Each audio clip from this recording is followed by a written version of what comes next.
Kami dari Universitas Negeri Gorontalo, Fakultas Ilmu Pendidikan, jurusan Manajemen Pendidikan, semester 1 kelas 1C. Sebelum kami masuk ke pembahasan lebih lanjut, izinkan kami untuk memperkenalkan diri terlebih dahulu. Pose with the bands. Pose with the pose with the pose pose with the bands. Pose with the pose with the pose pose with the bands. Pose with the bands. Kami dari kelompok 2 terdiri dari 5 anggota yang masing-masing bekerja sama dalam memenuhi tugas dengan judul materi kesenjangan sosial dan ekonomi. Pancasila adalah pandangan hidup bangsa Indonesia yang menjadi pedoman dalam menjalani kehidupan bernegara. Dalam menjalani kehidupan bernegara, Pancasila sebagai ideologi negara, sebagai landasan hukum, sebagai identitas bangsa. Nilai-nilai Pancasila yaitu ada 5: ketuhanan yang Maha Esa, kemanusiaan yang adil dan beradab, persatuan Indonesia, kerakyatan yang dipimpin oleh hikmat kebijaksanaan dalam permusyawaratan perwakilan, terakhir keadilan sosial bagi seluruh rakyat Indonesia. Jadi saya memilih sila Pancasila yang kelima, yaitu keadilan sosial bagi seluruh rakyat Indonesia, yang dilambangkan oleh padi dan kapas yang artinya kesejahteraan rakyat. Sila kelima di kehidupan sehari-hari yaitu mencakup masalah di antaranya kesenjangan sosial dan ekonomi. Masalahnya yaitu kesenjangan antara kaya dan miskin. Meskipun Indonesia telah mengalami pertumbuhan ekonomi yang signifikan dalam beberapa dekade terakhir, kesenjangan antara masyarakat kaya dan miskin masih sangat besar. Data menunjukkan bahwa sebagian besar kekayaan dikuasai oleh sekelompok kecil elit, sementara sebagian besar masyarakat masih hidup di bawah garis kemiskinan. Ketidakmerataan ini menunjukkan bahwa pertumbuhan ekonomi tidak diikuti dengan pemerataan distribusi kekayaan. Hal ini mengarah pada ketidakadilan sosial di mana sebagian besar rakyat tidak merasakan manfaat dari kemajuan ekonomi. Dampak dari kesenjangan sosial dan ekonomi dapat mempengaruhi berbagai kehidupan di masyarakat dan bernegara. Ada beberapa dampak. Dampak yang pertama yaitu meningkatkan kemiskinan dan ketidaksetaraan. Kesenjangan sosial dan ekonomi yang melebar seringkali merujung pada tingginya tingkat kemiskinan, di mana sebagian besar masyarakat tidak memiliki akses yang cukup untuk memenuhi kebutuhan dasar seperti makanan, pendidikan, dan perawatan kesehatan. Hal ini membuat kelompok kemiskinan semakin terjebak dalam lingkaran kemiskinan yang sulit akan diputus, mengurangi kesempatan mereka untuk memperbaiki kondisi hidup di masa depan. Yang kedua yaitu peningkatan konflik sosial. Kesenjangan yang signifikan dapat memicu ketidakpuasan dan ketegangan di antara kelompok masyarakat yang berbeda tingkat ekonomi dan sosialnya. Hal ini menyebabkan konflik sosial, perpecahan, atau bahkan kekerasan. Konflik ini bisa muncul dalam bentuk protes, demonstrasi, atau bahkan kerusuhan yang merugikan seluruh masyarakat dan memperburuk kondisi perekonomian. Dampak yang ketiga yaitu pengurangan akses ke pendidikan yang berkualitas. Ketidakmerataan ekonomi seringkali menghalangi sebagian masyarakat untuk mengakses pendidikan yang berkualitas. Anak-anak dari keluarga miskin mungkin tidak dapat melanjutkan pendidikan mereka, atau hanya bisa mengakses pendidikan dengan kualitas yang rendah. Kurangnya pendidikan yang baik menghambat potensi individu untuk berkembang dan memperoleh pekerjaan yang layak, dan akhirnya memperburuk kesenjangan sosial dan ekonomi. Baik, ada juga kasus kesenjangan sosial dan ekonomi yang terjadi di Indonesia. Kasus pertama, kesenjangan penghasilan di perkotaan.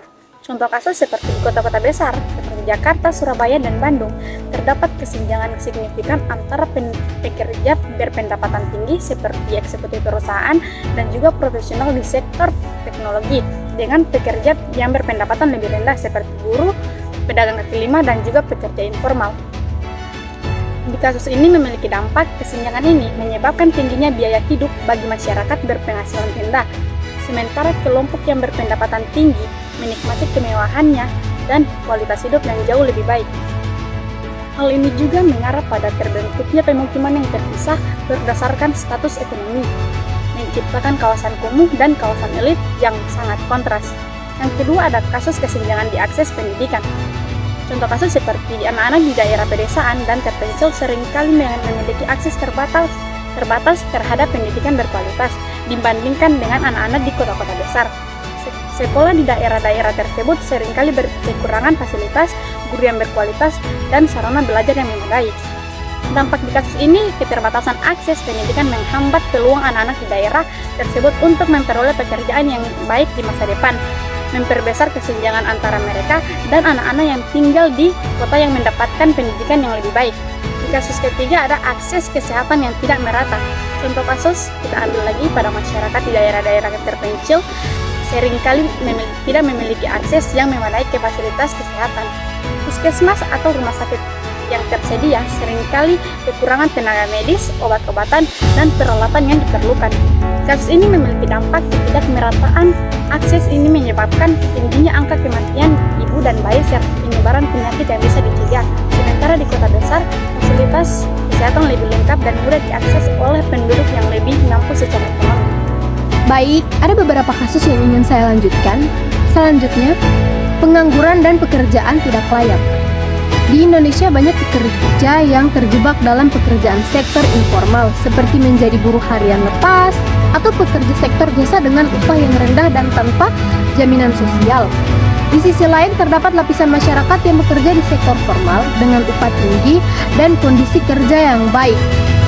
Pekerjaan informal seringkali tidak memiliki perlindungan hukum, membuat pekerja rentan terhadap pelanggaran hak dan kehilangan pekerja secara tiba-tiba.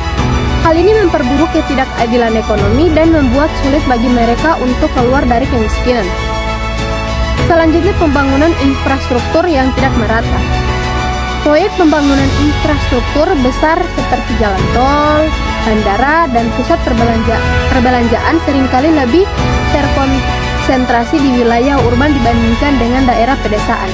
Hal ini meningkatkan ketidakmerataan dalam pengembangan ekonomi di berbagai daerah. Wilayah yang memiliki infrastruktur yang lebih baik cenderung lebih cepat berkembang secara ekonomi, sementara daerah lain tetap tertinggal. Hal ini memperburuk ketimpangan dalam hal peluang kerja dan pengembangan usaha. Selanjutnya, bantuan sosial yang tidak tepat sasaran.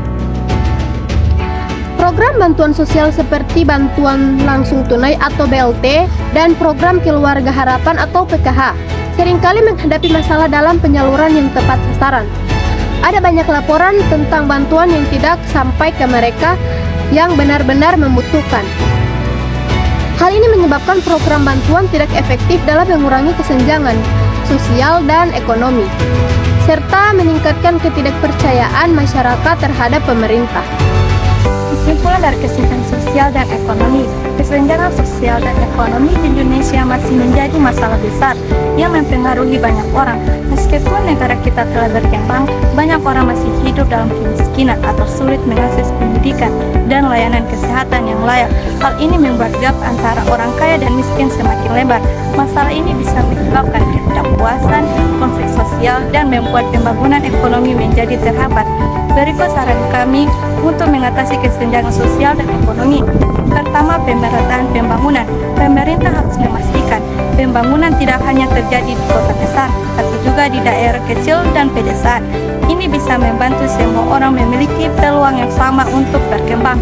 Yang kedua, dukungan untuk usaha kecil, UMKM, atau usaha mikro, kecil, dan menengah perlu didukung dengan lebih baik. Dengan memberi mereka akses ke modal, pelatihan, dan pasar, kita membantu banyak orang mendapatkan penghasilan yang lebih baik. Yang ketiga, pendidikan yang lebih merata. Semua anak, tidak peduli dari mana asalnya, harus memiliki akses ke pendidikan yang berkualitas. Pendidikan yang baik membantu anak tumbuh menjadi orang dewasa yang bisa mendapat pekerjaan yang lebih baik dan mengurangi kemiskinan. Yang keempat, layanan kesehatan yang adil.